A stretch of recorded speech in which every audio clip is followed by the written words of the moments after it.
Welcome to Flat Earth Debate Live. I'm your host, Nathan Oakley, and if you are new to this channel, or you've not done so already, then be sure to subscribe, hit the bell notification icon, and join button if you'd like to become a Nathan Oakley 1980 channel member and keep up to date with the Flat Earth Debate. If you would like to support the channel, there is a super chat that runs alongside each of these shows while they are live, and there's also a PayPal, Patreon, crypto, and thanks button in the info box below the video. Most importantly, if you'd like to join the discussion, simply mute the page you are currently watching, then click the link in the info box below this video to join the panel and express your views on the nature of Earth. If you do join, please don't swear. If you do, you'll be ejected, and if you are, please don't try to rejoin the stream using sock accounts. You'll be warmly welcomed back on the next stream. Please also share the show on social media. Sharing the show obviously increases the live audience, but this in turn increases the chances of a more diverse panel, so please share the show on Facebook and X. Now we are joined by, I can tell you if I didn't have a video up that we were covering in the pre-show, we are joined by LVA Paul, Flatsoid, Tinfoil Hatman, Refracted Curvature, Arwin, the Adam Meakin, Arthur, did I miss anybody? I don't believe I did, and a whole bunch of people in Discord, so welcome one and all. Good morning. Hello, hello. Good afternoon. Season's greetings. Good afternoon. I guess I'm wood. Whoa, we got a Sorry, full Neil. panel. My bad. You were covered by an icon or something. Just couldn't read you off the list. Chopped liver you are now. And Adam. Did I mention Adam? Now, the only other person you forgot was Turtle Productions. Hammer. Yeah, there's a lot of you in today. I mean, yesterday I started the show with literally nobody here. Today, there's about 8 of you, and you're moaning that I haven't got all your names in the intro. Well, I'm sorry, the Hammer, Adam, and Neil Cosentino. All right, well, now I've got that out of the way, because that's very important. You must know who's attending. Go on, whoever. Adam, go ahead. I was going to say, no need to apologise to me. You did get me in register. Jolly good. Because it's very important we know where to go if there's a fire. Okie dokie, let's do a bit of housekeeping. Any evidence of axial rotation of the Earth-based variety? You and your reference frames are ruined. Have been ruined. Don't you need a radius for that? Oh, we're all keen. John, then Flatsoid. Yeah, you need a flat plane for that radius. That's correct. We'll get there. Right, Flatsoid, you can go after John. Go ahead. Oh, I was going to say that the ether with the Michelson-Morley experiment proves that it's not, we're not spinning. Number one, it's not an experiment. Number two, it doesn't prove anything. What are you talking about? Proves we're not spinning. You don't have to prove we're not spinning. That's a non-positive claim. You don't have to prove non-existence. If there's a positive claim that we are turning, then you get to proving that. As for me having to provide an experiment for the non-existence of Earth's movement, I'm not going to be doing that. What?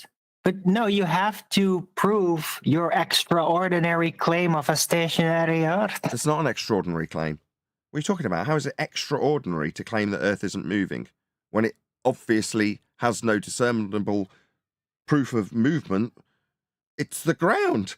It's an utterly absurd claim. Outrageous is the best possible If you description. throw a bottle out of the window, then the water inside the bottle doesn't fall, even though the entire bottle is falling. Okay. That the makes bottle doesn't the fall Earth despite being its falling. stationary an extraordinary claim. But Wolfie says he accounts for Coriolis when flying a plane. That's just because Wolfie's stupid.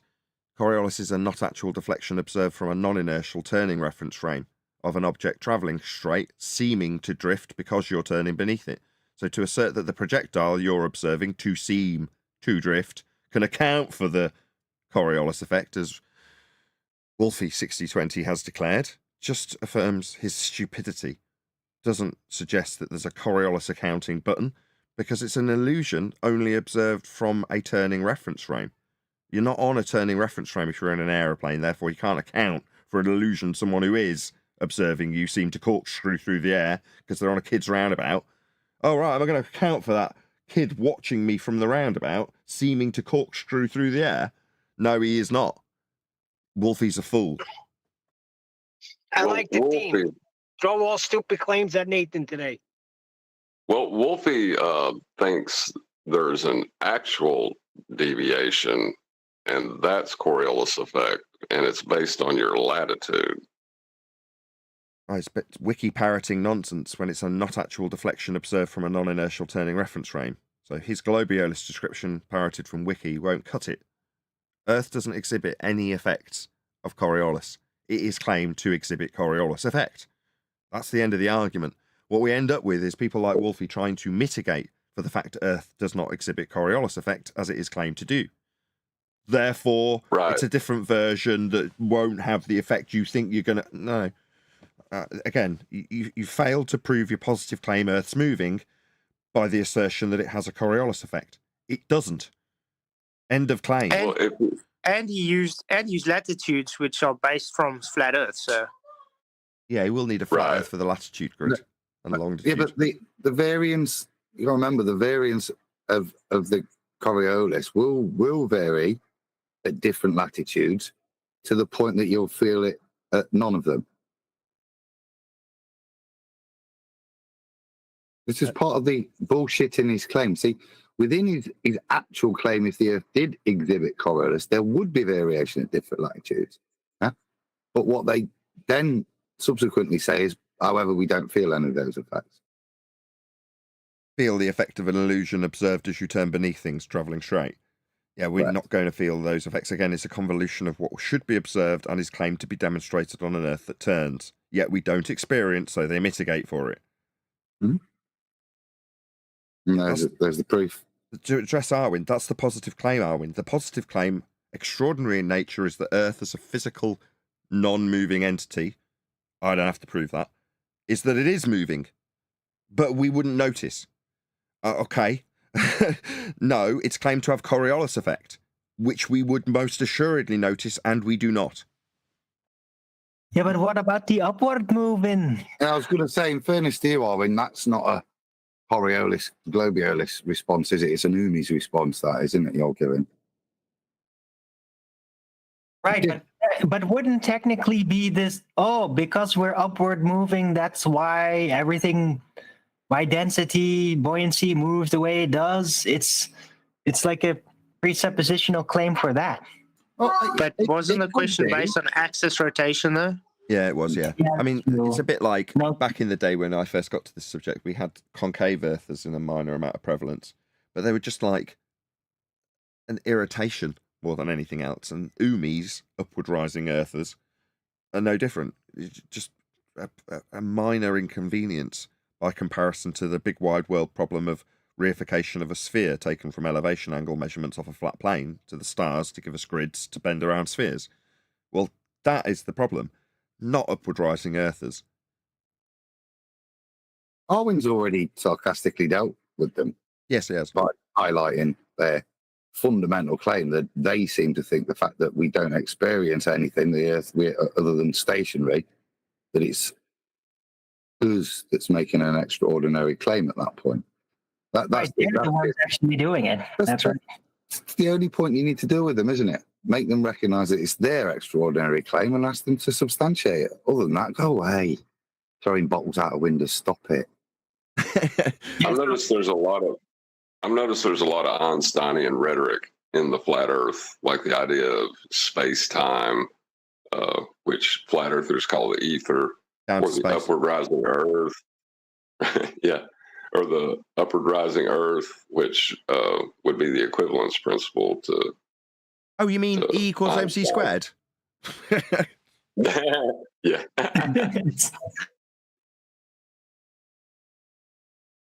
Yeah, the upward rising Earth is just the equivalence principle from Einstein. So their upward rising Earth is no different to Einstein's description of you not noticing the fact that you're in a rocket moving up. It's no different. Same thing.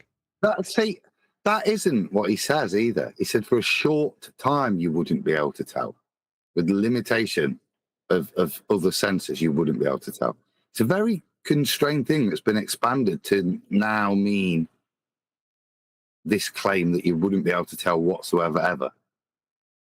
That's not, as I understood it, the actual point he's making. Saying just for a short time you wouldn't be able to tell is what the claim is. Could be wrong, but No, but you're exactly right, because in a way, the whole equivalence principle or whatever, that thing that Einstein invoked, the idea, is really like some sort of claim to be Coriolis effect, except not by spin, but by relative motion. That's kind of what they're trying to invoke. But that's not Right. Coriolis. You require axial rotation for Coriolis.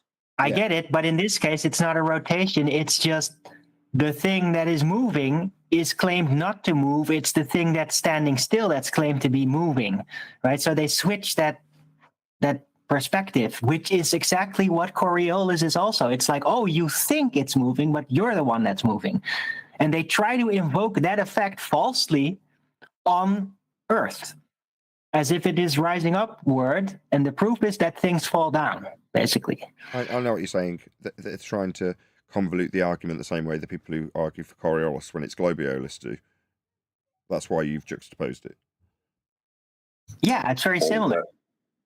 And that's also why Ricci 5 zeros doesn't want, would say to Adam, you don't want me to go to the Coriolis effect. What? That's why Ricci, now a globe believer, would turn to Adam and say, you don't want me to go to the Coriolis effect. Right, because she thinks she has the same case to build as she's trying to build with their upward rising Earth at the time.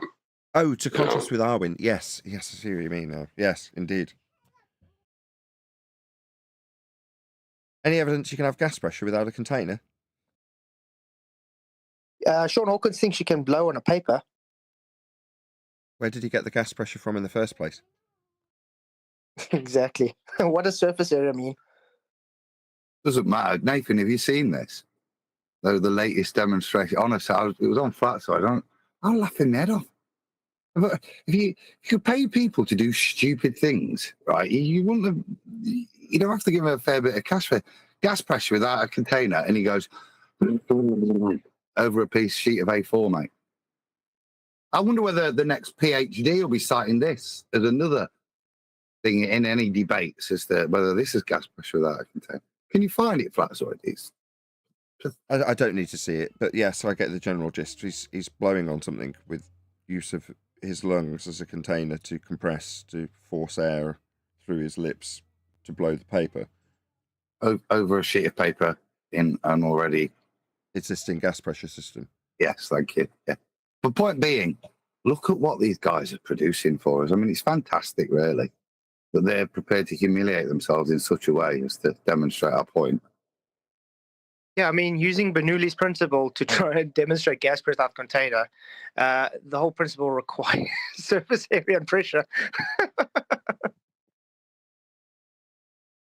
Meanwhile, is there any evidence that we can have an area of volume above our head, 10 to the minus 17 torr vacuum, with gas pressure not dispersing into it, violating natural law? None at all. Any evidence you can have gas pressure without a container? No. Gas fills space. Gas fills space. And what do they call the area above our head again in the heliocentric paradigm? Space. A vacuum. They call it space. Space, like a space, an area the gas could fill. Gas fills space, right? Yeah, it does. Space is fake. There is no vacuum above our head to send rockets to lights in the sky. Lights in the sky aren't soil and sand and water. They're just lights.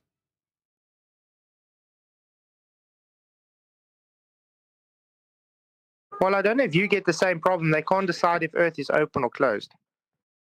Open in their rhetoric. What do you mean they can't decide? It's very clear. They send rockets outside of the gas pressure we are consuming currently to areas of 10 to the minus 17 torr vacuum. That is a non-contained violation of the second law of thermodynamics. So when they say they don't know if it's contained or not, oh, it most assuredly isn't in violation of the second law of thermodynamics. It's a gas pressure gradient that's not contained, surrounded by vacuum. It's just straight up nonsense. Can't have that. It doesn't exist. The gas would fill the space.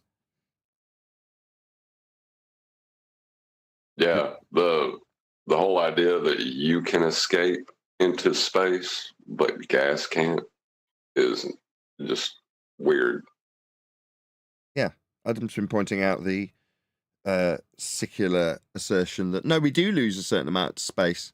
Oh, really? What, the helium and hydrogen, whatever it is, 1% of the overall atmosphere, and then 0.01% of that does actually escape into space. But I can give it in a number that's millions of tons. Therefore, we are actually having a 0.001% of the gases we actually experience following entropic law.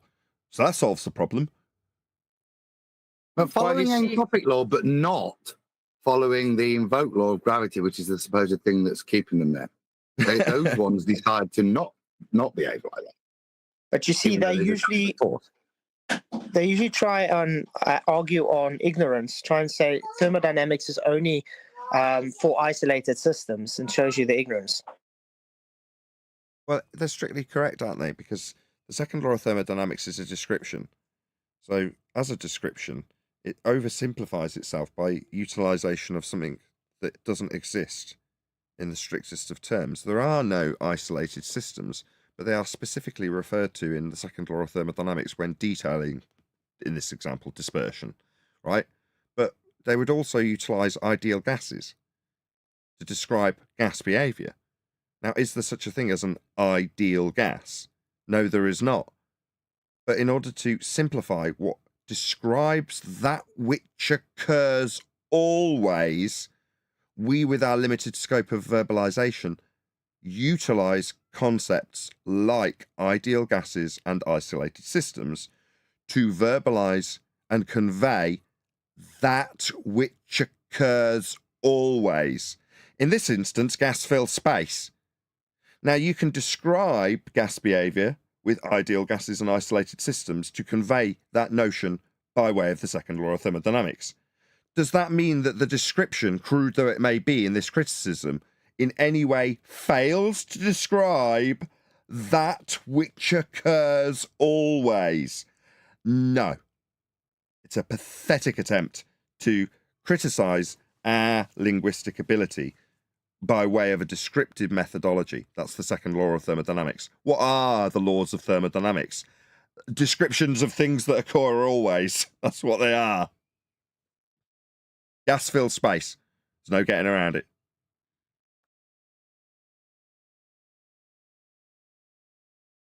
Any scientific evidence of gravity, as it's come up a couple of times?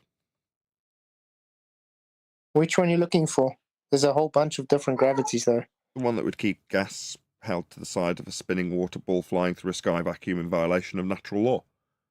Whichever one that is. Well, that one. Wouldn't you expect it to be a scientific hypothesis if it was scientific there? That's why I asked. Well, if it's a cause of gas sticking to a ball, then you're probably going to have to go with the force of gravity. Oh, that doesn't work. You're begging the question of the effect.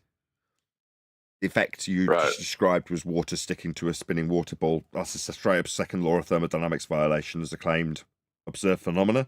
No, we don't observe that as a phenomena. Quite the contrary. We've got a natural law that describes it. Quite the contrary. Right, but it's not even their rhetoric anymore. They're supposed to be spouting Einstein. There's no, gravity isn't causing anything. Well, you misunderstand. Nathan. Go on, flat sides. Gravity causes gravity. Didn't you hear the latest? Gravity causes gravity. It's kind of circular.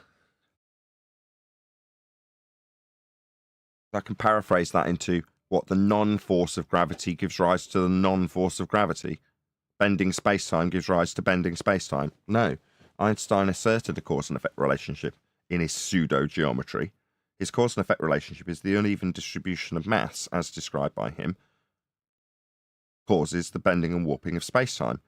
That's his cause and effect relationship. So to say that the uneven distribution of mass as a cause in this mathematics and fourth dimensional geometry causes the bending and warping of that fourth dimensional pseudo-geometry, And that in turn, as an effect, is a cause of a force of gravity. I know where you're going. It's Craig Fight the Flat Earth Woman Beater that's come up with this. But what about gravitational waves then? How does that fit into the picture? What's a gravitational wave beyond a pseudo-geometry description in Einsteinian mathematics? If you're asking me what it is in... They're apparently measuring it in a device. I knew you were going to do that. I was just about to say, you're trying to force me into the reification by way of an assertion that the descriptions in pseudo-geometry match up with observations. And by asking me what a gravitational wave is, you're trying to force me into a position where I accept the reification of the fourth dimensional pseudo-geometry as the observation that it's been correlated with. And I don't accept that by way of your very careful but very annoying phraseology, Arwin. I can't get anything past you, can I? Oh, no, you can't. I'll give you The an answer. device. Oh, sorry, Adam. Go ahead. I'm sorry. I'll just give Owen an answer. It's a ripple in a concept. No, doesn't look like that through my telescope, says Arwin. You can't see it through your telescope. You can only describe it as a concept within a concept. That first concept being a ripple within the secondary concept of space-time being a medium. How about if I either ascribe that concept within a concept to something that is then discovered after the concept's conception? That is to say, I see something and then ascribe that description to it. Alternatively, how about I conjure something for you in a man-made piece of apparatus? I could do either. I'd accept that as fantastic superficial validation. Done. So There you go, time Arwin. causes- Should have gone there. So time causes gravity to warp the space. Time, no. Time is a dimension in fourth dimensional pseudo-geometry. So to say it's the cause is incorrect also. It's part of the geometry in Einstein's pseudo-Riemannian force space. Time is a dimension. Exactly. Arwin claimed a measurement a second ago. Is it LIGO that the measurement comes from? I was trying to lead him subtly there. He didn't go there. He stayed silent. But you can basically spoon feed him this if you want, John. Go ahead, Arwin.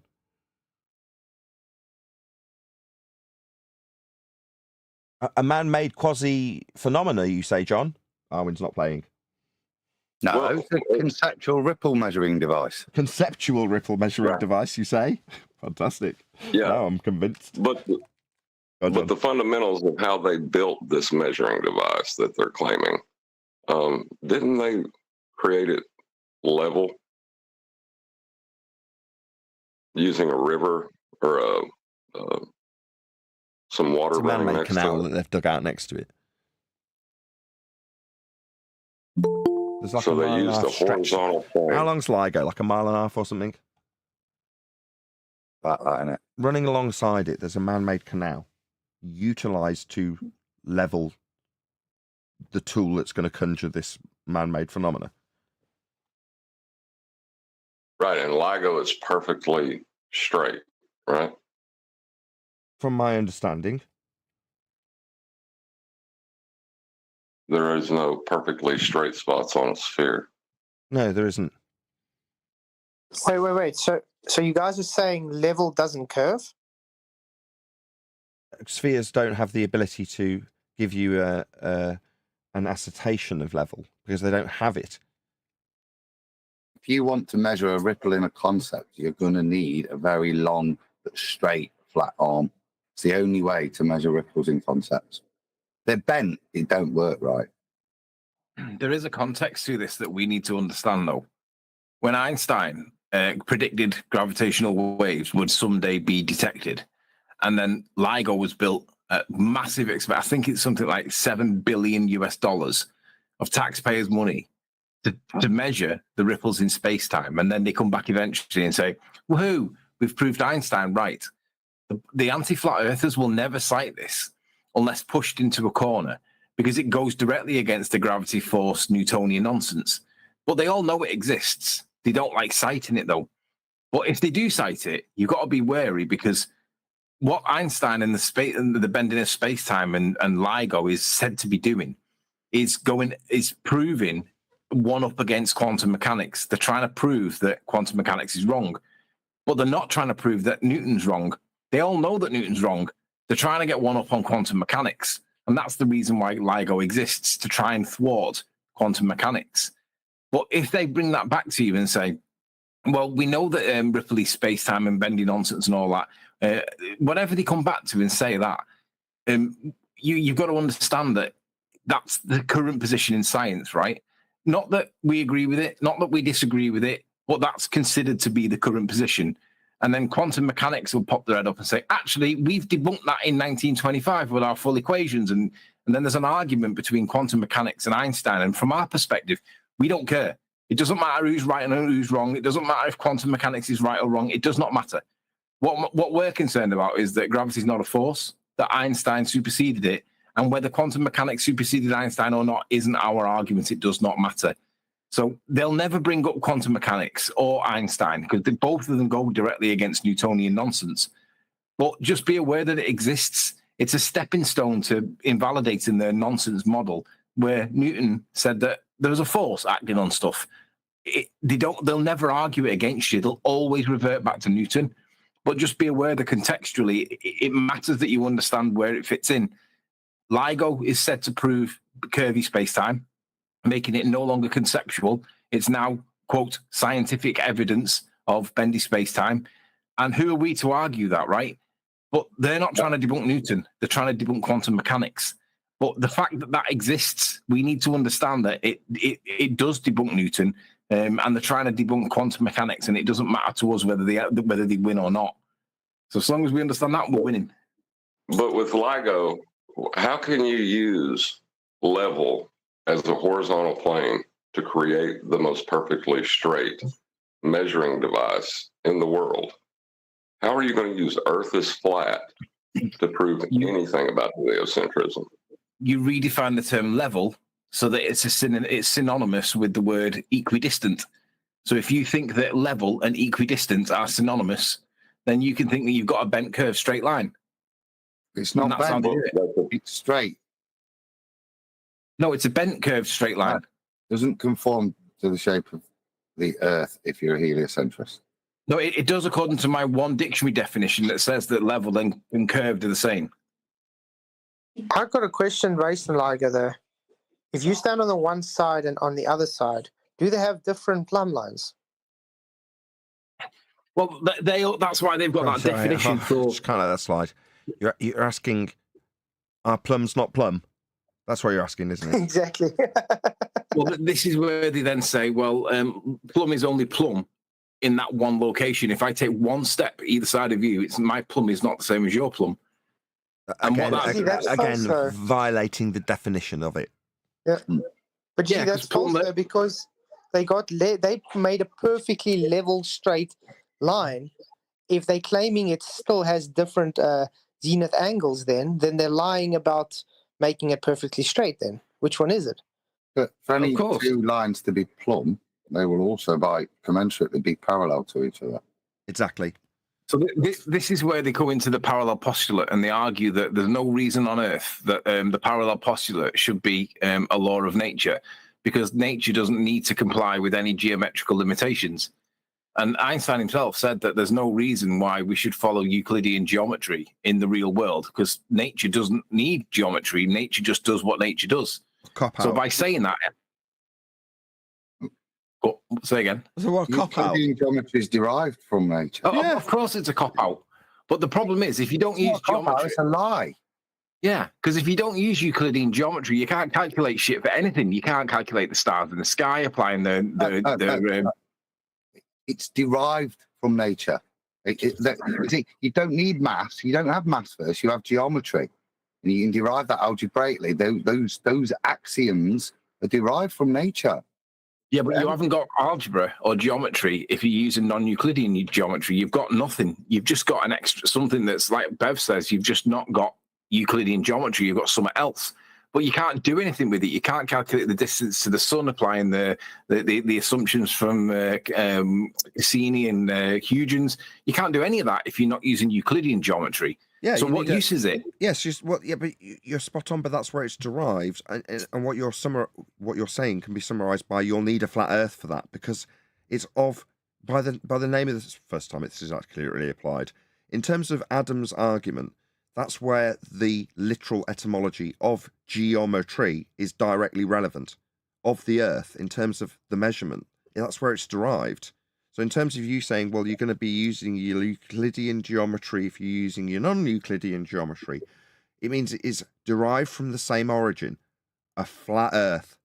Go ahead, Adam, and then we're going to move on to Tinfoil Hatman. I wasn't really talking to Tony. I was talking to, was it Einstein? You said Euclidean's not for the use of on the Earth. Well, yeah, Einstein said that there's no reason that nature would pick any particular geometry at all, and he is right. That would be true, but if you want to measure fallacy, nature's not picking anything. We're deriving it from nature.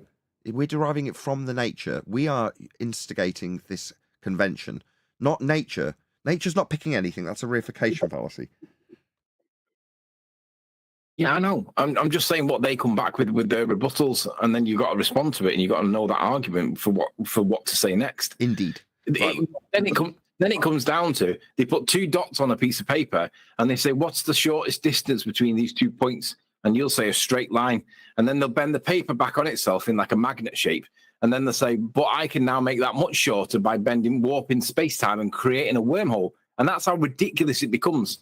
You've reduced it to conceptualizing. No, when they bend that paper, they're taking you through the process that we've covered on many video response videos to fourth dimensional pseudo geometry, scaled up to 10th dimensions in some instances, where they're taking the two-dimensional straight line shortest distance on a two-dimensional construct and then bending it into 3 dimensions. That's the metaphorical equivalent of them saying you as a two-dimensional playing card character wouldn't have a digestive system because it would bifurcate your body. But you can conceptualize you as a two-dimensional person, for instance, walking along to an obstruction and not being able to go around it because you haven't got a third dimension. You can only go over it or under it. Okay, but then you, as you described, you bend the paper, you're putting it into a third dimension.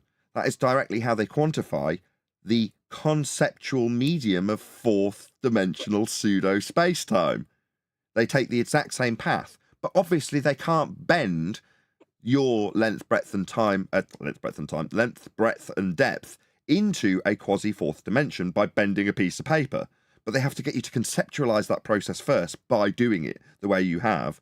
And that is quite literally the description of a wormhole in fourth dimension Einsteinian rhetoric. That's exactly what they do, because they're bending the fourth dimensional space-time through a geodesic in Einsteinian quasi geometry. But it's geometry nonetheless. Back over to Adam. But on that sheet of paper,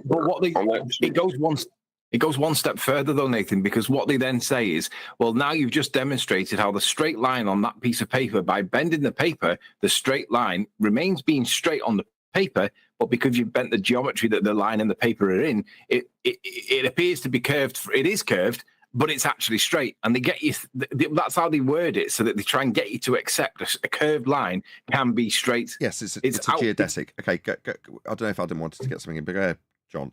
Was it John? Yeah, I was going to say, it doesn't matter if you fold that sheet of paper in half. If you want to draw a line between those 2 points, you're still going to have to unfold the paper, take your pencil, and draw the line. You could ball it up. Yeah. Remember, they don't, according to PhD George Musa, they don't have to work at the really is level. So in their nonsense, at their level, they can do that. But in real terms, real world, you know that's nonsense. It's a folly. Yeah, but the description John's just given, if you puncture a pencil through the 2 points that are folded over, that's a wormhole. If you can conceptualize that in fourth dimensional terms with bent geodesics in space-time rather than bent pieces of paper, what you've just described is a wormhole. Yeah, but the points still aren't connected. No, I know they're not. This is completely conceptual. Absolutely not. Your correctness does not get superseded by us conveying the garbage nonsense of pseudo geometry. It doesn't undermine what you're saying. If anything, it highlights the absurdity of it, in my opinion. Maybe it doesn't for some globe-believing audience members. They might be nodding while we're saying this and chuckling. But we all have our line in the sand that we draw to where it becomes ridiculous. And at some point, we're all naturally going to draw it and say, that's just retarded. And then they say something like, oh, well, just because you don't understand it doesn't make it not so. And that's when they claim their victory. But at some point, you do have to draw the line in the sand and say this is ridiculous, because they're allowed, according to PhD George Musa, to work at the not really is level. Well, at that level, yes, wormholes do exist because they're conceptual. You know, you can come up with an argument or an explanation for why they exist and why they must be true. But ultimately, there's no such thing as a wormhole. You can't teleport to Pluto in space, in the vacuum of space, with a wormhole. They don't exist. No, it sounds great. But, okay, right. Well, I've got to draw a line yeah, somewhere. Anthony, right. Tinfoil that man's been in the wings. Either. Present and correct, sir. I think Adam's got something to tail off the last point with. It was only just on screen to properly draw a line under it. The Greek roots of geometry literally mean to measure Earth. There. Line drawn. Yeah.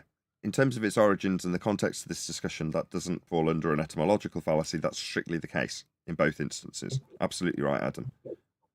We've been called up on this on the past when we directly correlate the use of geometry with Earth measurement, which isn't the case. But in terms of its origins, which is how we're detailing it here, it does, and it directly relates to non-Euclidean Einsteinian fourth-dimensional pseudo-geometry, where it's based, and to argue that you're not going to use it because the world doesn't decide what geometry is used, it's a total cop-out. Adam says it's a lie. I agree with him. Right, we've rounded out that point, Anthony, unless you've got something desperate you must add. Oh, really? No, I just like explaining the context of LIGO. Fine, we have. Right, Tinfoil Hatman, feel free to present. I know you're going to present on the Google Hangout initially, and then just tell me when you want a nice high-res picture of whatever you're showing. I'll do that with a transition. You'll have to bear with me. It'll take a couple of seconds. But the floor's all yours if you want to present your screen or a tab in your screen. Sound. Dun, dun, dun, dun, dun, dun, dun, dun, dun. Let me know when you're ready. Present and correct, all ready. Brilliant. Good morning, good afternoon, and good evening from here in the UK. Welcome to Refraction Wednesday. It is Wednesday, isn't it, Adam? As usual, much love and respect to everyone in the Thursday panel, all of those in Discord, and all of you watching on YouTube. I keep hearing comments to the effect of me being boring. This upsets me, and I blame Nathan for this. Nathan, you're cramping my style, man. You're cramping my style. Furthermore, then, before I begin this week's boring presentation, and in an attempt to combat the wholly unwarranted disinformation that seems to be flying around about me, I'd like to show you all the following. Please note that you will absolutely not be able to unsee what you are about to see. Hang on, I haven't checked that this isn't pornographic. It's not pornographic, is it? Just deal with it, Nathan. You might want to check your volumes, though. So, before I roll this tape, then, Nathan, do you recall from a previous presentation I was telling you that I was a proud owner of a Mexican sombrero hat? Yeah, I definitely remember that conversation. Yeah. Useful for keeping sun reflections off the truth seeker's lens. You remember this? Yes, I do remember now. Okay, let me show you the hat.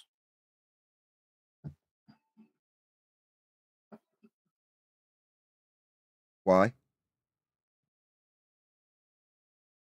Because it's important.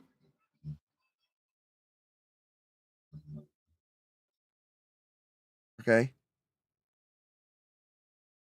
Stop cramping his style. Okay, so this is trust me, I have a personality. Okay, we're all good. No.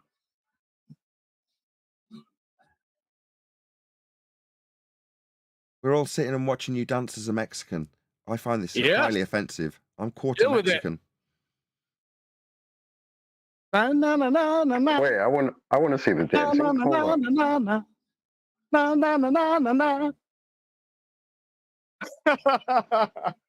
No fair. Last week he wanted to sing the John Lennon song and got shut down.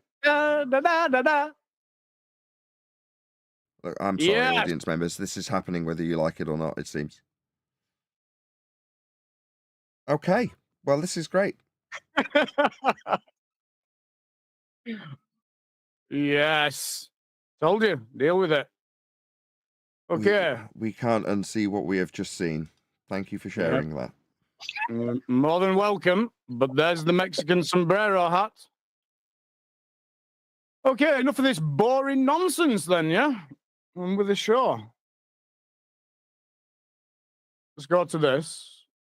I'm sure you're all aware of this, but for anybody new that might be seeing this, this is our location, Goldcliff. I'll just turn that volume down. I'm just going to show you where we're looking today.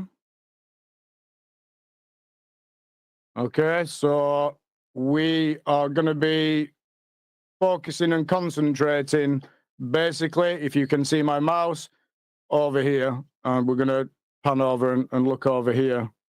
So very briefly then, this is the Truth Seeker telescope. It's important to note that when setting the scope's height and level, a horizontal plane of reference must be used to ascertain these two vitally important prerequisites. So before we even begin looking then, welcome to Flat Earth. Earth is provably, demonstrably, and observably flat. Okay, so we're at 1 meter observer height, directly on the seabed. This presentation will bring to a close the final 8 minutes of this very first Goldcliff observation. So, shall we go to the main event video, Nathan? Yeah, did you want me to bring it up on a bigger picture? Yeah, if you want to go full screen ahead. with Just it. assume I've got it up and running. I'll start it. Is there early timestamps that you want me to stop at? Yeah, so the first video timestamp, Nathan, is 51 seconds. So if you start the video, we should be looking at the St. George's flag that we were looking at and ended with last week. If that's right. I'll just rearrange the framing slightly, but yes, that's where we're starting out on the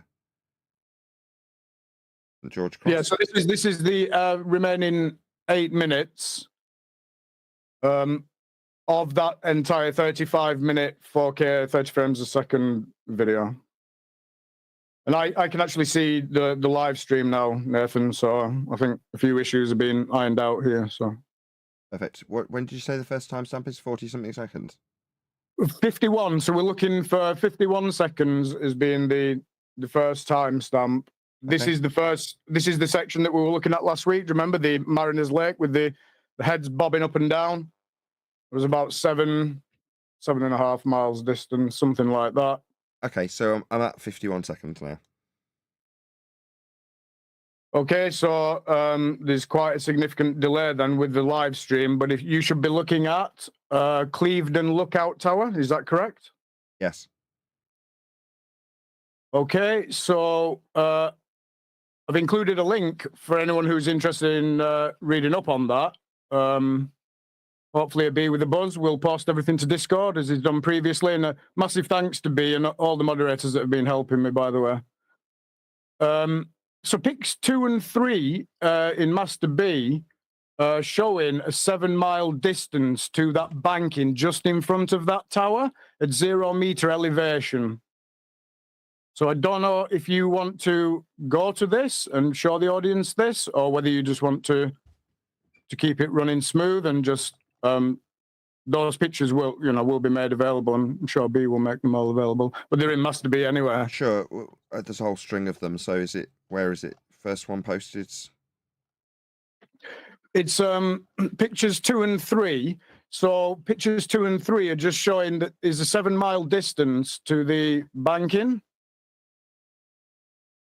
just in front of that tower. Okay, 0 meter elevation. You got your picture. Is it just the first Google image in the list? Yes. Yeah, the first Google Earth 3D. Okay, that's picture. Up now. Yeah, I got that now. Okay, like I said, there's a massive delay on live stream, but anyway, so what you should be seeing is a 7-mile distance at the right-hand side, effectively 0 meter elevation. At the bottom right. Cool. So if you load the next pickup in Master B, Nathan. that should be showing the elevation that the tower's actually sat on. Do you see this? Next photo along. Yep, next one it must have been.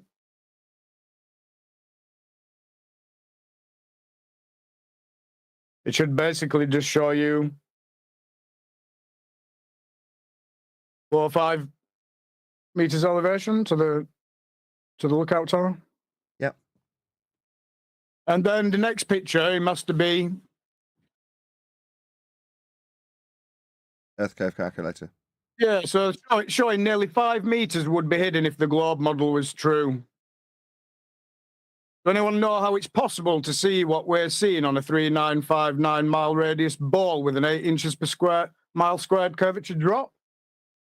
Yeah, I do. It's called infinite amounts of ever so conveniently variable refraction. That's how we see it. It's always just the right amount of refraction to explain it within a reasonable amount. So no matter what you say, it's always going to be. Welcome to Refraction Wednesday, Anthony. And note the refraction can change direction. Yeah, amazing, isn't it? Absolutely amazing. Okay, so I'll play on now. What's the next time? Yeah, next video timestamp is 1 minute and 12 seconds, so it's not long, Nathan. I think we were around 51 seconds, so 1 minute and 12 seconds.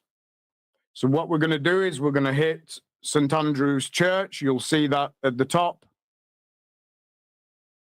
And again, precisely the same principle, showing 7.08 mile distance to the seabed in front of that church. Again, effectively 0 meter elevation. So like I say, there's a big delay. So are you on 1 minute 12 yet, Nathan? Yeah, I've paused it on it. I'm just panning up and down because I've got it obviously blown up quite considerably. Yeah, I can see what you're doing now. Yeah. Okay. So again, very same principle. We don't need to go to Master B, but again, there's a Google Earth 3D picture just showing those details for anybody that wants to check that out. Next video timestamp would be 1 minute. Just so we flow a bit better, we'll stick with just the footage all the way through for now, and then I'll go back and put the historic information at the end. Sure, I'll just tell you what that information is then, yes? Yeah, so just say in Master B, and then at the end I'll flick through them once we've got to the end of the video. Yeah, that works great, no problem. Okay, so we're on 112 now. What's the next timestamp? So we're looking for 128. So again, not too long before we hit that. And what we're going to hit is Clevedon Harbour area. So in Master B, picture 8 shows 7.5 mile distance to the bottom of the bank. You'll see a very nice resolve there. So we're actually looking at the bank on the right hand side. Yep, got that. Okay. Can I point some out? Yeah, sure. You know when you've got it playing, you can see there's like a wavy effect. And what that is like, you're clearly looking through the medium, and it's the effects of the medium, right? That's what refraction really is in the real world. That slight movement that you see. Yeah, that wavering. Yeah, that's real world refraction. It's not 7/6R. It's not curving. But the movements that you see, like Skunk Bay, that's how minuscule it is. So when we say that the effects of refraction are negligible, you're seeing it right now, guys. Yeah. Just say it's dirty. Go on. Oh, do you know I've so forgotten about that phrase? I was waiting for that too. It's what? I didn't hear that. What did he say? You didn't hear it because you've got to be in the you got to be in the group to understand the gag. Oh, I'm not in the club. I'm not in the club. No, it's just what Anthony calls that. It's just his title for it. So it's not really an in-joke if you just say it now, Anthony. Well, it was just because I didn't know what word to use to describe what we were looking at when we were looking at Isle of Man, because we don't have terminology to describe what we're looking at. They've got all the terminology in the world, and of course, dare we ever question it? But when we're looking at something else that we don't know what we're looking at, we need a word for that. And some people would call that word maybe gravity or whatever. But I didn't know what word to look at to use to describe what I was looking at. But that shimmering effect, that's refraction. Oh, he's not going to say it. Yeah. Dirty air. Dirty air. Are you saying dirty air? Yeah. Because we know we're not looking at the actual thing in a vacuum, are we? We're looking through a swimming pool. All right, it's a 30-mile long swimming pool, but fluids and liquids and gas behave in the same way. They cause things to change and vary, and that's what we're looking through and stuff. Yeah, you're right. Yeah, it's a super. Yeah. Well, you see on the right-hand side of what Nathan's paused on here is a really nice resolve. I really like it. But the picture in Master B that we'll look at the end is just showing on the right-hand side. You see where that black resolve in the foreground goes right down, just at the right-hand side of the image.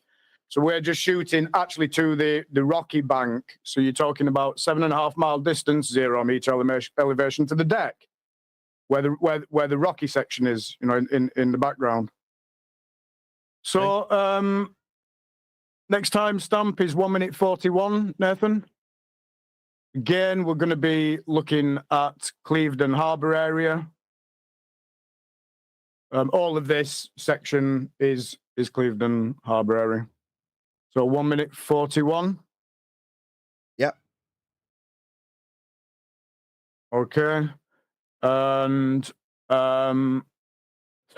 just for reference, again, it must be, we'll go through at the end, pick 10, it must be the hill in the background. If you go up, Nathan, that's over 16 miles away.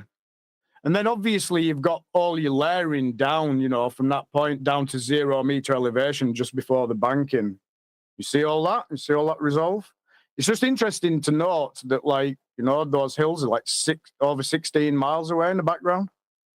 And then in the foreground, because we're now panning right and the distances are now starting to recede, they're getting greater. But you're talking over 7.5 miles to the front of the banking.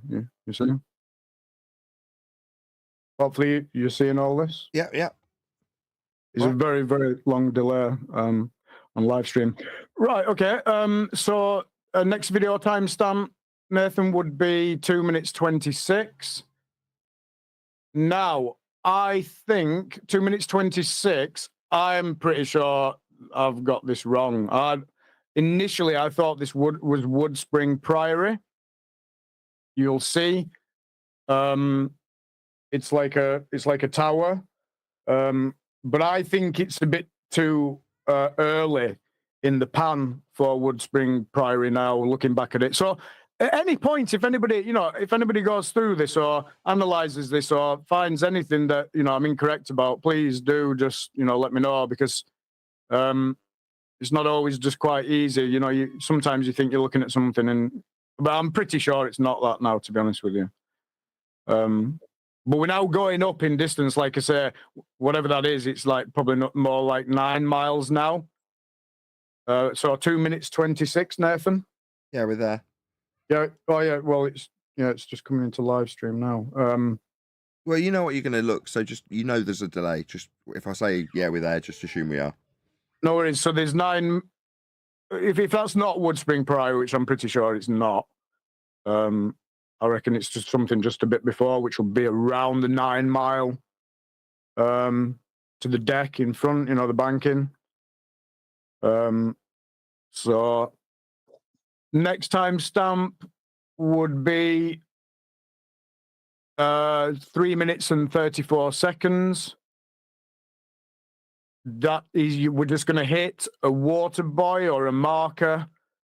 I don't know. I don't have any pics in Master B for that. I didn't have time to try and figure out what it was and what its distance is, but it's a few miles on the deck, though. So around 2 minutes 26, Nathan, you should see it. And also, if you bear in mind as well now, because I don't know if you recall last week, I was just talking to you about the fact that what's the next timestamp? I was running out of battery, so I'm panning a bit faster now. What's the next timestamp? 4 minutes. Sand Bay Beach area. 4 minutes. Yep, 4 minutes. Okay, we've got a whole minute to go. That's video timestamp 7. Did we just hit the water buoy? Did we see that? Yeah? I'm watching the timestamps, so I'm now looking for 4 minutes. Yeah, no worries. 4 minutes is Sand Bay beach area that's coming up, and it's the rocks. It's the end of the land jutting out. So if you can just let me know once we've hit that 4 minute point, Nathan. Will do. But you'll see that it's actually now the start of land jutting out. And again, I'll show you that properly in Master B at the end. But what we're going to be looking at is in Google Earth, it shows 7 meters to the top of that end rock at just short of 11 miles. So, Okay, we're there. At that rock. do you see that Sand Bay Beach area land rocks, yes? Jutting out? Yes. Like I say, 7 meters to the top of that end rock, just short of 11 miles. So there's pick 15 in Master B, which is back to the fraudulent Omni calculator. It shows 15 meters of Earth curve must be hiding that. And that end rock is 7 meters. Right. And to the right of it, if you just stay in that area roughly, now you have to be very, very quick. But basically, you'll start to see to the right what I believe is Bimbeck Pier. So you'll see like it's getting a bit more fainter in terms of its clarity and in its outlining, but that's the distance behind that Sand Bay Beach area land rock jutting out of 13 miles, and that pier has a top elevation apparently of 19 meters. So again, pick 19 in Master B. That's showing the assumed 3959 mile radius deceitful Omni calculator. 24 meters must be hidden. And then even then there's another picture I put in. Even Walter Bislin's perspective hijacking Earth curve hijacking calculator showing that none of that can be visible, even with his stupid standard refraction applied. Yeah, so you still should not be seeing that. Are you seeing that faint outline there? Yeah, I'm pretty sure a that couple of seconds till I could get a reasonably clear image of it. But yeah, got it. Yeah. What's the next time? Sorry. Oh, by the way, that's not withstanding the fact that Walter Bislin actually uses a horizontal surface level as the basis for that fraudulent calculator. Where's he getting that horizontal from? Earth, which is flat. What's the next timestamp? 4 minutes 29, Nathan. Okay. So what we're doing is we're doing a similar thing. We're now going to be looking at Breen down land rocks jutting out. Further again, obviously, in the distance. So once we hit 4 minutes and 29 seconds, excuse me, you should see Breen down land rocks jutting out 15.5 miles distance now, around 4 meters elevation around the bottom of those rocks. You seeing this? And I do actually zoom in on this section as well, Nathan. You see? So 15.5 miles distance. How come we're seeing that? Earth is flat. Those stupid calculators I've just referenced say that 36 meters must be hidden behind Earth's curvature. Nathan, do you have any concept of how high 36 meters actually is versus 4 meters? Do you know what I mean? About a 10-story building, I suppose. Yeah, it's a cliff. Yet we see those rocks resolving down to the seabed. It's like 36 meters. What's the next timestamp? Crazy stuff. Listen, I just want to point out on the live stream right now, there's a very slight curve to the horizon. Earth curve right there. Yeah, I've seen it. Wouldn't be sandbanks, would it? Right. Tony, Earth curve, isn't it? are you claiming the horizon's Earth curve? Of course. You can see it on the Hold on, screen. guys, while you It's right discuss there. this, I just want to get to a Left good to image. right curvature. Hold on. Thank you, funny though it is. What's the next timestamp? Next timestamp is, well, from 4 minutes 29 to 5 minutes and 3 seconds. What we're going to be doing now is panning across to the first isle. It's the first of 2 isles. It's steep, Holm. And if you'll notice, it's still dry seabed. Do you see this? As we pan now right, and from 4 minutes 29 seconds to 5 minutes and 3, we're now panning across to that first isle. Still dry seabed. And if you just stop it on the, well, you should see it. The left-hand side of that, pics 26 and 27 in Master B, they're showing over 16 miles distance to the left-hand side of that steep Holm isle, and then 16.5 miles to the right-hand side of that isle. 0 meter elevation to the deck.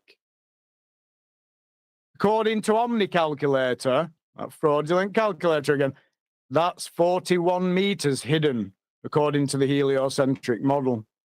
And that isle, steep Holm, is 78 meters at its highest point, according to Wikipedia. Sorry to interrupt you, just a quick shout out to Billy Philly 22, who says these observational breakdowns are a favourite of mine. Thank you, guys.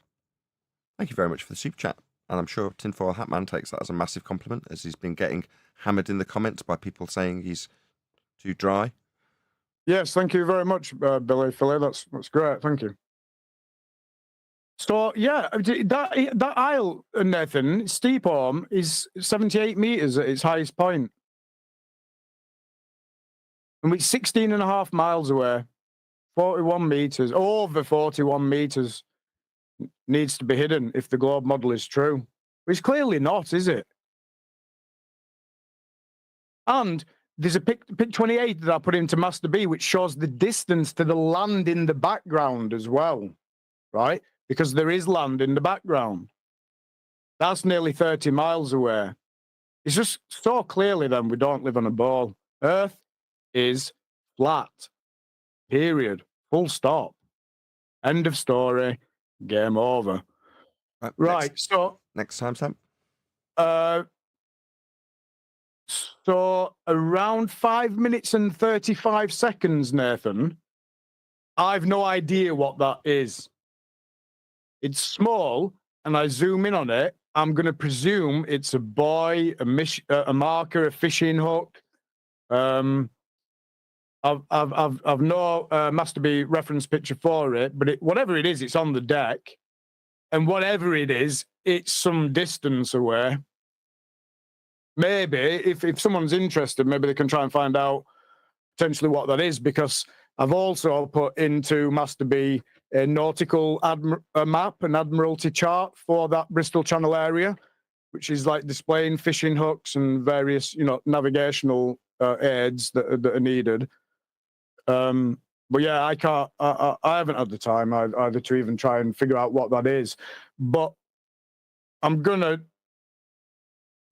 suggest it's some sort of marker buoy fishing hook that's on the deck, and I'm going to suggest it's a long, long way away. If steep Holm is 16.5 miles on the right-hand side,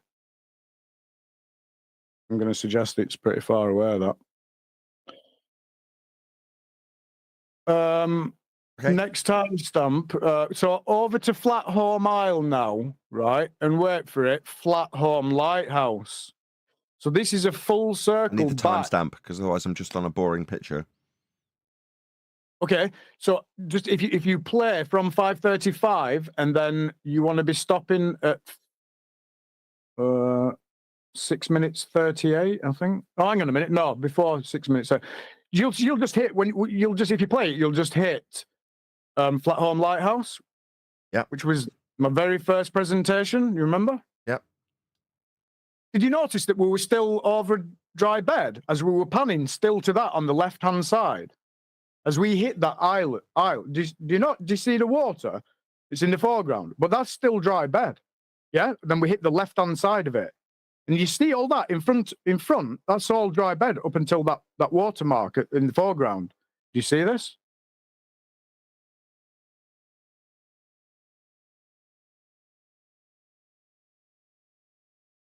Yes. Okay, right.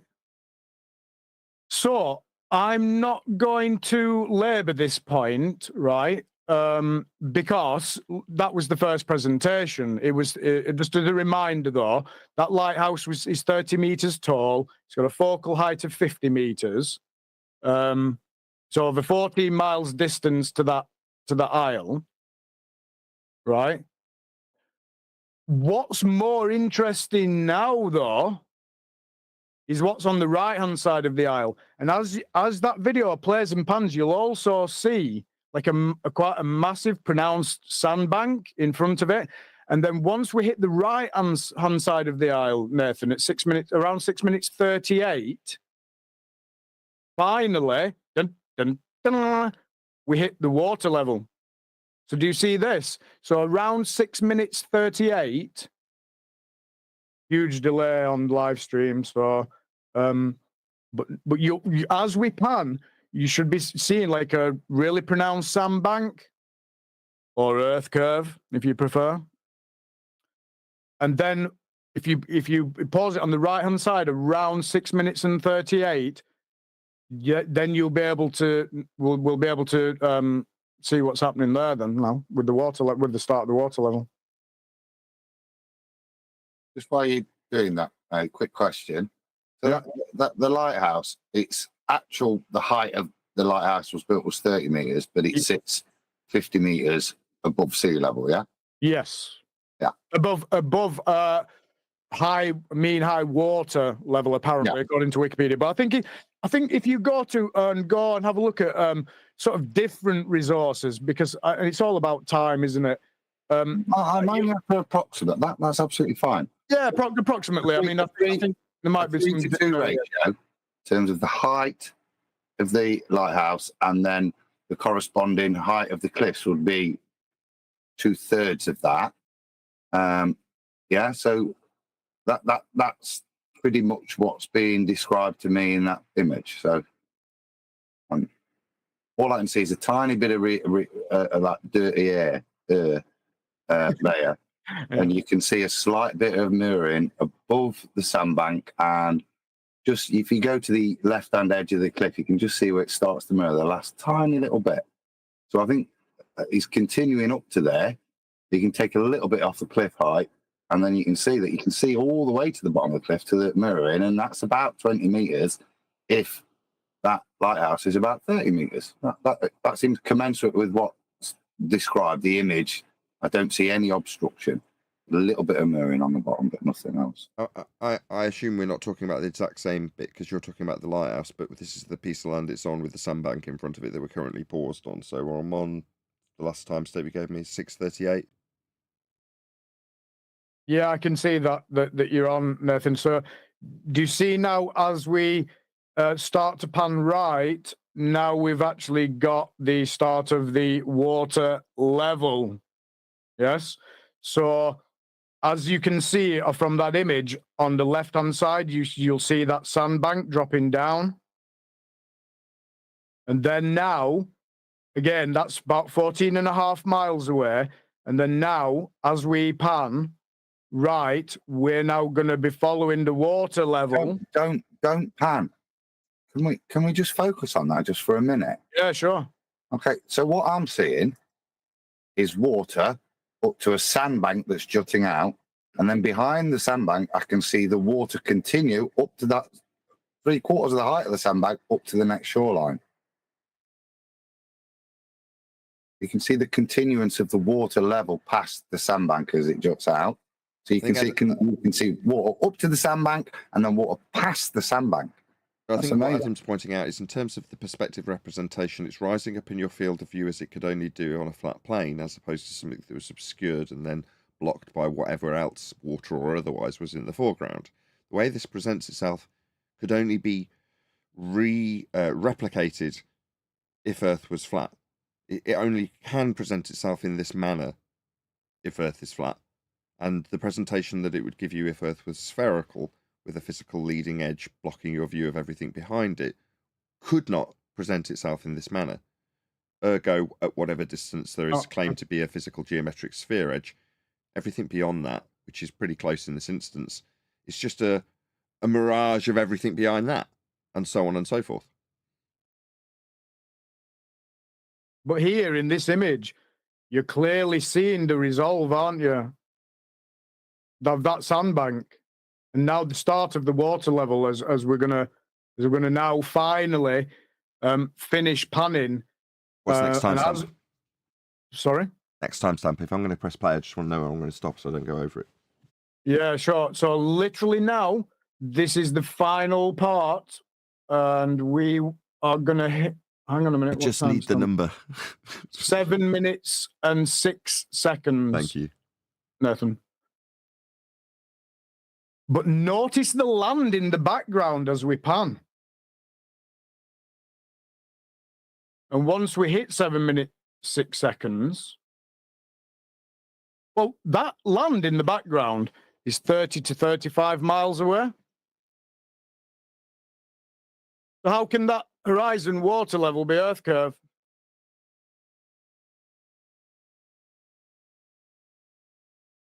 This is Monkstone Lighthouse. If we've arrived there, Nathan. Yes, we have. Okay. So at 7, so as it stands at 7 minutes, 6 seconds, that's me not zoomed in. And if you scroll up and down, do you see what? I don't know.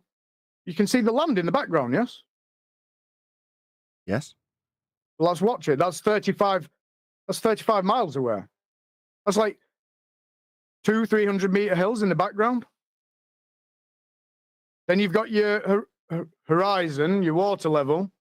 Then you've got Monkstone Lighthouse, which again, all the information's in Master B. So Monkstone Lighthouse is 23 meters high. That distance to the lighthouse is over 12 miles. And according to the information that I've found, it sits on a elevator. It's directly into the seabed, but it sits on an elevation of some rocks. But it's literally just sat there on its own in the, directly down onto the seabed, but with a bit of elevation. And then the actual lighthouse itself is 23 meters. Here you go. Hold on. Stop a second. Sorry. This is it. This is the one. This is the one you ballers can get your teeth into, because there it is. A demarcation point that you can claim is a physical geometric sphere edge obstruction to this lighthouse. And you can claim how much refraction is going to be claimed with respect to the geometric limitation that's clearly demarcated and is reified by you as Earth curve. This is the first one I've seen so far in this entire list of observations that a globe believer would get a bit moist for. Bruce is going to start calculating horizons right now with this picture. Well, that's it. I'm done. Shall I ask Rufy in advance before he starts doing that? How's that geometric horizon working out for you, buddy? Good? Yeah, chop, chop. Let's see the maths on this. Sorry, go on. I just want to see how much of a slightly looming non-standard refraction hyena holographic projection of a lighthouse this is in their mathematics. Is he going to say the lighthouse built on the land? I don't see the rocks. Do you see the rocks, Adam? I see no rocks. I see no rocks. I think they're obscured by a physical geometric limitation to your view called Earth curve at 1.2 times the square root of the observer's height in feet, plus the refraction of the day. What I see is hills in the background at 35 miles distance, Monkstone Lighthouse at over 12 miles distance. And if you go and mess around with those stupid calculators, and I see horizon sea level, which was that previously known as Earth curve or something, Nathan? Not at all. I'm going to go completely the other end, the other way. I'm going to say. You want to go the other way? Yeah, man. I'm going to say this is a perfect globe proof. Really? Yeah, I'm going to go that far just to bait our audience. You had the height of the tower wrong. Remember, like Rufy said that the ship was on the dock. That means it's not a black swan.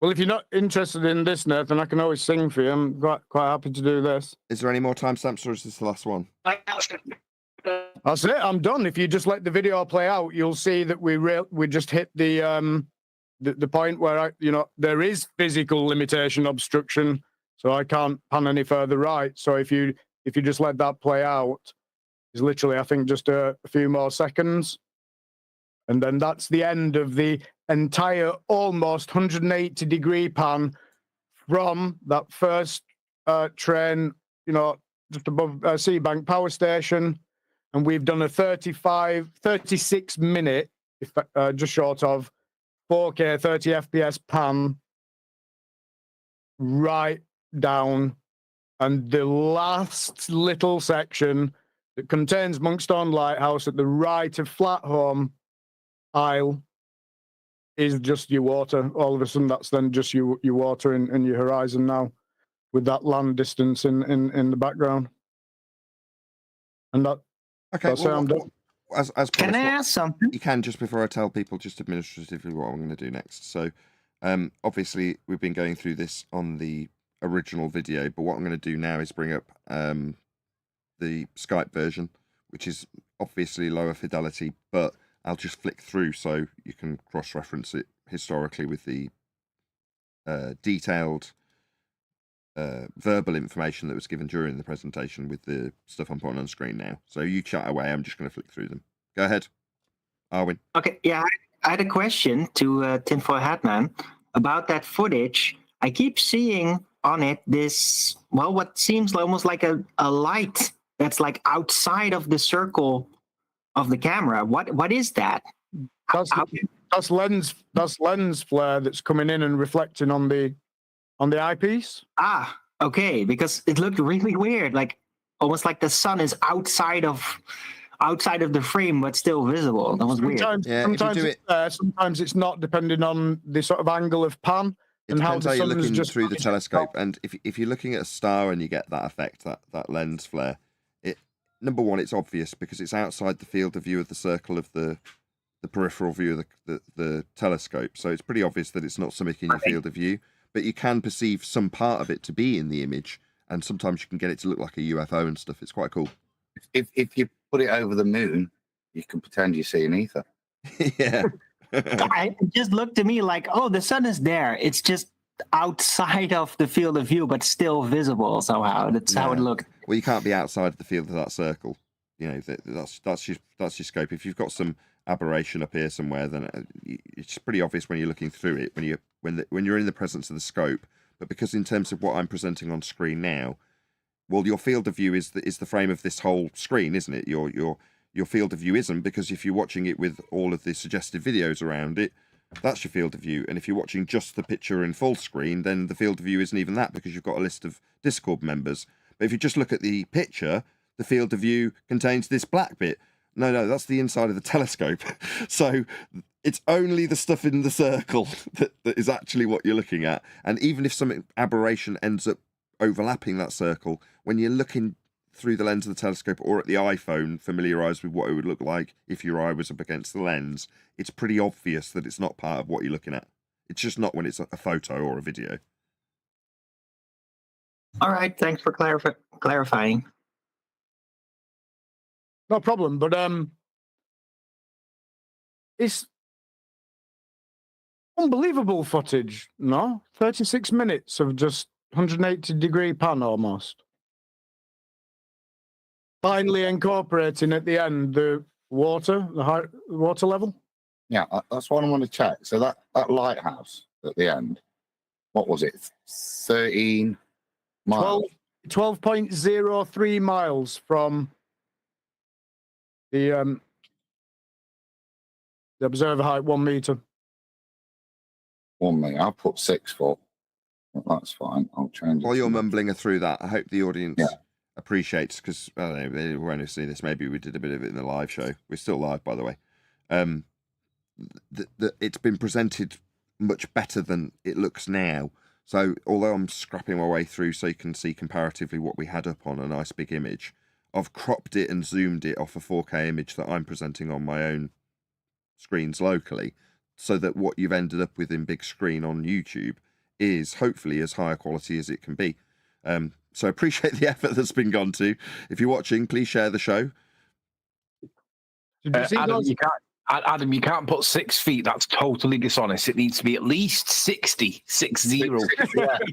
I'll 2 zeros on the answer. I plan to manipulate my view height in a minute to see how high I have to be to match the image. Burn him, he's a liar.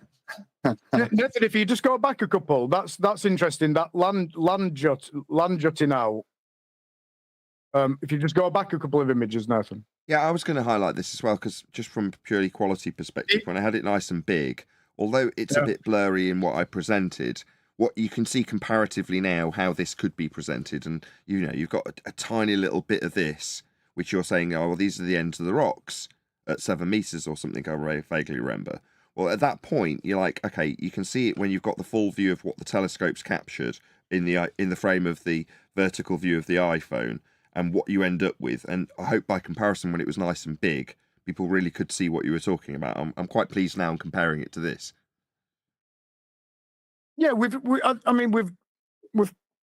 muddled our way through, haven't we? And we got to the end. So I appreciate all your efforts and everything that you've done, Nathan. As we've gone along, just to try and increase that resolution and everything. But like I've always said, it's extremely important, isn't it? Because it's being captured at such a high quality. Then the way, if we can just get it out the best way possible, then you can really just start seeing really clearly what you're looking at. Even particularly when it comes to those longer distances, because obviously Atmo becomes an issue.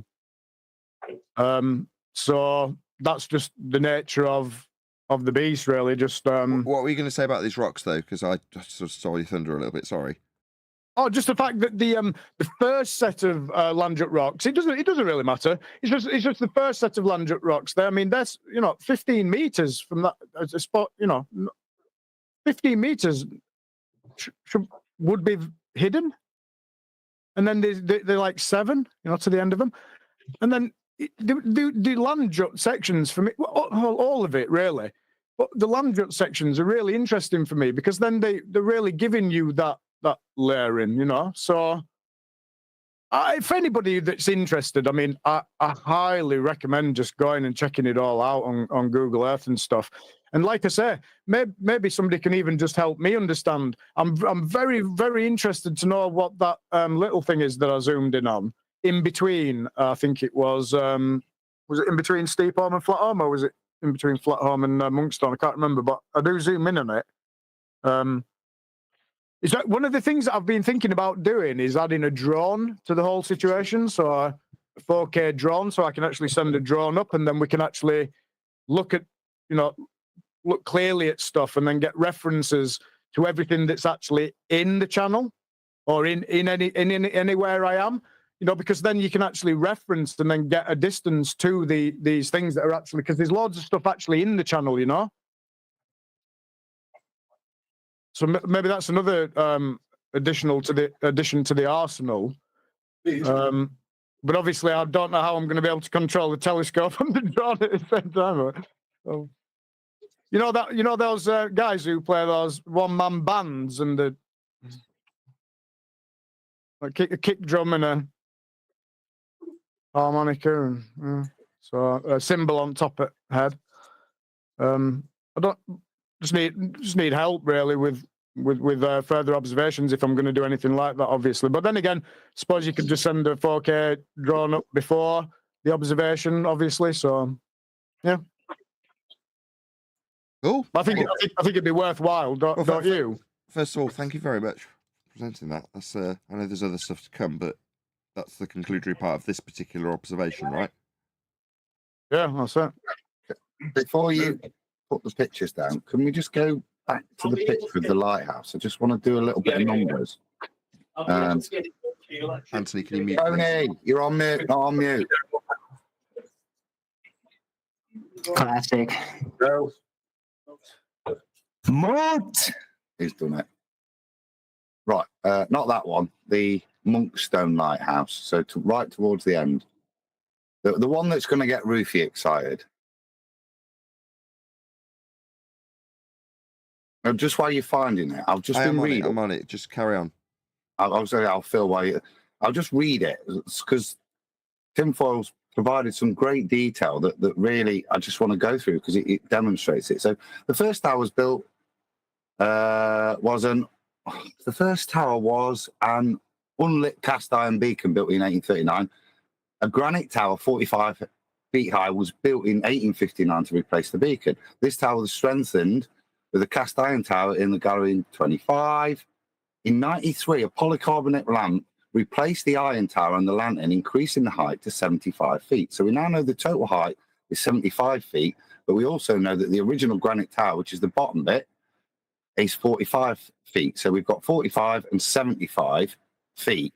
So we know that top, yeah, the bottom bit is 10 foot more than the bottom bit. So it should look a little bit bigger if we were to see the whole thing. And then if... Hang on a minute. Hang on. You see, just at the base of the structure, yeah, that wavy water line, yeah, Earth curve. Earth curve. Yeah. Well, it's definitely obscuring it, isn't it? It is absolutely obscuring the bottom of it. There's no doubt in my mind. Earth curve. I can't argue with that. It's not Earth curve, Nathan. It's not Earth curve. If I didn't admit that, I'd be disingenuous, wouldn't I, Rufy? Now, hold on a second. What's this behind? Is this a second horizon? Scratch that. Just ignore I said anything. Nathan, I don't know what you're looking at, Nathan. What are you looking at here? Just looking at the picture you've provided, the historic information about the Monkstone Lighthouse. But why are you looking at it all funny? Why am I looking at it all funny? Because, I don't know, sounds more profitable to be a baller. Indeed, yeah. Unbelievable, isn't it? Absolutely just unbelievable. Ignore him. Let me finish at this point that will destroy little Rufy Jr. there. So we've got a total height of 75 feet, which is equivalent to 23 meters. So just top of my head, I don't know what's that, say 10 meters and 13 meters. Yeah. So top bit being 10 meters, bottom bit being 13 meters, roughly approximating. Hold on, Tinfoil out, man. You've got to let him get to the end of his perfect globe proof. Yeah. So now we've done that, we can go to a Earth curve calculator and see that, and I'm going to invoke refraction, and the parameters I've put in, it's 19.97 meters. So 20 meters of that 23 meter tower should be hidden. I would suggest that the ratios I described, we're probably seeing a little bit more because, as we've seen, the tide is out. So this goes down to the rock bed as described. So we're seeing a little bit more than the proportions as described when the tide's high, on full tide. What we're seeing here is even more up. There's more of the bottom. Now, there might be a little bit of miraging behind that obstruction that's there. Hang on, are you saying we can see the rocks? I'm not saying we can see the rocks. I'm saying we can see more of the tower because the tide's out. Whether we can see all the way down to the rock bed, I couldn't make that claim. But the claim I would make is we can see the proportions of the tower. We can see the top of the tower. Now, if we take refraction into account, we should still only be able to see the top 3 meters of this tower, invoking refraction. Yet we can see at least the top 10, can't we? Plus the next 13. So we can at least see the full 23 meters of the tower. I would suggest we can see all the way to the bottom. I don't know how, even with... See, this looks like a wave in the foreground, doesn't it? You can see by the detail on it, it looks like say, an obstruction in the very near foreground. I would suggest it's a lot further away than any invoked horizon Earth curve, which would be at 2.1 kilometers. So nowhere near, way in front of the observer. Hang on, are you taking the below sea level that I can establish based on a plane of reference. Are you taking... Who's off mute? One of you. Only me. Have you taken that into account, plus the 3-story building that I assert you will be on? Well, that's what I want to get to now. Well, I've just gotten to it. You're on a 3-story building. That much is obvious. And you're not accounting for the fact that this is, strictly speaking, below sea level. I mean, I think all that combined adds at least 4 meters onto the observation height if you're going to zero it at a reference to elevation height of 0 sea level, you know, for the globe Earth maths. So given that we're going to take an elevation that's not true because it's come from a flurf, we can only infer that there's 4 meters to be added. Have you done the maths then? Yeah, you need to add 24 meters. No, just 4. No, you need 24, mate. So you now need to somehow get me up to 24 meters. That way, there's 0 obstruction. At 24, there is. No, the 24 is the obstruction at 2.2. What's the recalculated value with you at 6.2 meters elevation? I would propose that this will make things perfect. Have you done the maths at that? Yeah. You have? I've done the maths to make it perfect. It requires you to be at 24 meters. Okay. At 6.2 meters, you've still got 6.4 meters obstruction with refraction. So if you can get to 24 meters, then you've only got 10 centimeters to deal with. And I can give you that. So I'll give you 24 is what you've got to get to. Did I say 2, 3, 4-story building? 5, 6-story building, I'm pretty sure he's on, is he not? Yeah, that's what you said, 6, yeah. 6-story. Yeah. Pretty sure that's going to be exactly what we need, is it not, for the globe Earth maths to work? I mean, that's only... Even if, well, furthermore, this isn't even a case of having to increase his elevation beyond 4 meters, because there's a lot more refraction on this day. I mean, look at the waviness of the top of this lighthouse.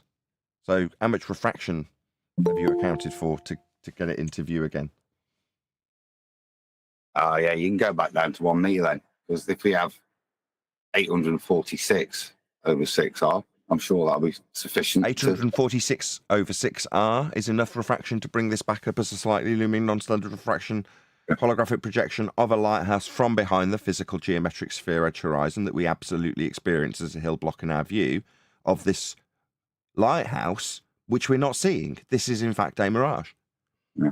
And to be fair, 846 over 6R is not even close to infinite refraction as demonstrated in the Black Swan photo. So easy. I mean, you could get there on the slider on Walter Bislin's calculator. I mean, it's just as easy as sliding a little scale, and I'm pretty sure this comes back into view from behind the physical geometric hill. You just have to wallop it up to full.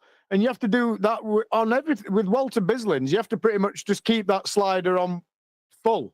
Yeah, because otherwise you've got problems. So you're telling me this is dealt with just by merely sliding a slider in Walter Bislin? I mean, this is perfect globe proof then. Adam and Nathan, that was perfect, because that must be what the hell they sound like when they're trying to do all the mental gymnastics. That's literally, like, I'm sitting here laughing at you guys, listening to you guys discuss this. It's hilarious. This is what they sound like. Instead of just saying, hey, we just see it because it's flat. It's there. You don't even have to say we see it because it's flat. What is this? Lighthouse? Why? Yeah. Sorry, why are you asking me why? It's a freaking lighthouse. You want to know which lighthouse it is? It's this lighthouse. Do you see how it's the exact same shape and discernible appearance, but just from a very long distance away? See how there's these little things poking out the side of it, because this is obviously taken from the reverse angle. See how it's poking out the side here? It's that lighthouse. What do you mean, why? Because I got eyeballs. Because we had a telescope wired up that day with an iPhone. That's why. Because it's there. What do you mean it's not there? It's a slightly looming non-standard refraction holographic projection of a lighthouse from behind the physical geometric reified sphere edge horizon we used to call Earth curve prior to the Black Swan. Therefore, it's not really there. It's a mirage. No, I just see a lighthouse. I don't need to explain anything. This outrageous claim that it shouldn't be there because it's blocked by a hill in the way called Earth curve, but is there because it's a mirage, is utterly absurd. And I, as a flat earther, do not have to exercise such nonsense. It's just there because I got eyeballs. Earth's flat. With viewing conditions allowing, so the Atmo allows you, I can zoom in on the land in the distance, 35 miles away, and be able to resolve the banking. So you could keep that Monkstone Lighthouse in view as a reference, and then you could go right into the banking 35 miles away. It's all to do with the Atmo. What you mean, how clear the day is? I know we have to. I shouldn't chuckle. It's raining. It's not good when it's raining. It's not good when the day's not very clear. On a very clear day, you see a very long way. I mean, my bad. It's the worst possible conditions for refraction and high holographic projections of lighthouses on a very clear day, says the Globe. Infinite over our refraction possible if it's really clear day. No, it's just a really clear day. Clear meaning there's not a lot of shit in the air, dirty air, as Anthony calls it, blocking your view. Well, when that stuff's not in the way, you just see a very long way, depending on how good your optics are. Do they really do that? I was listening to the whole thing with you and Adam. Is that what they really do? Yes. That's insane. In a condensed version, and albeit without the sarcasm from me, yes, they go through the motions of how can I make this work to reify my zealotry. Yes, that is precisely what they do. We can only do it because we watch them do it in front of us when challenged. That's why Adam and I can do it so concisely. For those of you who might be new to the show, you might not realise that I was just going through the motions of, well, this is something that I can put through the calculation. Therefore, my flat Earth measurement of a flat plane to give me angles and reifications of a surface level that's flat with a geometric horizon that nobody can see anymore below that surface level in the maths is blocking the view of this lighthouse, but isn't really blocking it. That's why we can see it, because it's a hologram. That's how the mental gymnastics is not something that we would ever have to indulge ourselves in beyond laughing at our opponents for doing it. Isn't that the funny irony of it? So the clearer the day, the more we see. The more we see, the more mental gymnastics they have to do to come up with why we see what we see, instead of just realizing it's just a clear day and we see it because it's there. Yeah. George Netchuk, hey everyone. George Netchuk a couple of years ago showed an image. Irish. Hey, chocolate. George Netchuk a couple of years ago showed an image, right? And he said this was a clear day, and he showed the muggiest, dirtiest image possible. With this dark grey clouds and everything, and like really dense air, and you could see nothing except for this little kind of horizon thing that fit his globe. He said, "This is what a real clear day looks like," and he was being dead serious. George did, dead serious. I think it was on Ranties or something, and it was just like, wow. Well, they've got to believe themselves. That's what Brian's saying is that's what fanaticism leads you to do. Look at something that's black and tell you that it's white. But with that, I'm going to say, if you are watching this on either Nathan Oakley 1980 or Nathan Oakley Premiering streams, then stay tuned, as there will be an after show to follow. Fortunately, if you are watching this live, this is where we bid you farewell. So another massive thank you to all of you. Smashed the super chat, liked, commented, shared, subscribed, joined as a member, and all that good stuff. And of course, a massive thank you to today's Discord and G+ panels for making today's live show possible. I've been Nathan Oakley. Once again, stay tuned if you're watching on an after show, and I will see you all in the next video.